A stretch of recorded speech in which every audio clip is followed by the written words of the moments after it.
আসসালামু আলাইকুম প্রিয় ভিউয়ার্স। বিজনেস কাজের আরও একটি নতুন ভিডিওতে আপনাদের সবাইকে স্বাগত। তো আজকের ভিডিওতে আমরা আলোচনা করব যে আপনি একটা পণ্যের ব্র্যান্ডিং বা আপনার প্রতিষ্ঠানের ব্র্যান্ডিং কিভাবে করবেন।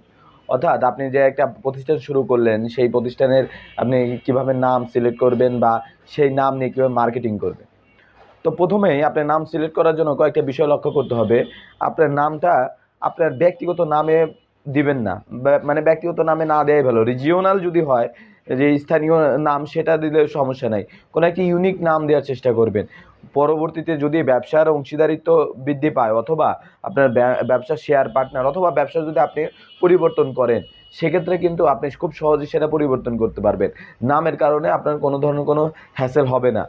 আর আর যদি আপনার ব্যক্তিগত নামে দেন, তাহলে যে কোনো ক্ষেত্রে ব্যবসা পরিবর্তনের জন্য পুরোটাই পরিবর্তন করতে হয়। পুরো নাম থেকে শুরু করে সব কিছুই পরিবর্তন করতে হবে। সুতরাং প্রথমেই নামটা দেবেন এমন একটা ইউনিক নাম, যেটা কোনো ব্যক্তিগত নাম হবে না।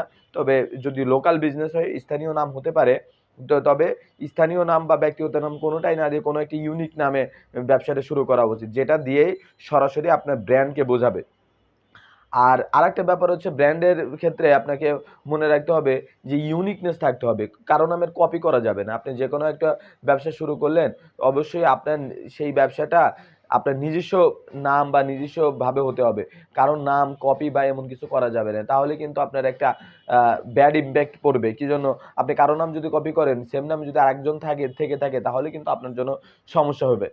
তো এইভাবে আপনি করতে পারেন। আর মার্কেটিং এর ক্ষেত্রে আপনি লোকালি ফেসবুক পেজ হোক, ওয়েবসাইটের মাধ্যমে হোক, আপনি লোকালি একদম উম খুব ভালো মতো মার্কেটিংটা করবেন। যেন আপনার সবাই বুঝতে পারে যে আপনার একটা ব্র্যান্ড আছে, আর এই ব্র্যান্ডের একটা পরিচিতি আছে। এই যে কয়েকটা বিষয় আপনাকে লক্ষ্য রাখতে হবে। আর মার্কেটিং এর ক্ষেত্রে ফেসবুক মার্কেটিংটা বেশি ব্যবহার করবেন। এছাড়া আপনার প্রতিষ্ঠান যদি কোনো বড় প্রতিষ্ঠান হয়, সেক্ষেত্রে আপনি লিফলেট বিতরণ করতে পারেন। আপনার প্রতিষ্ঠানের নেম কার্ড অথবা ভিজিটিং কার্ড বিতরণ করতে পারেন। অথবা আপনি বিভিন্ন ধরনের অফার দিয়ে প্রথম দিকে আপনার মার্কেটিংটা শুরু করতে পারেন। তবে ডিজিটাল মার্কেটিং ব্যবহার করার মাধ্যমে আপনার প্রতিষ্ঠানের পরিচিতিটা খুব দ্রুত সময়ে পৌঁছায় দেওয়া যেতে পারে।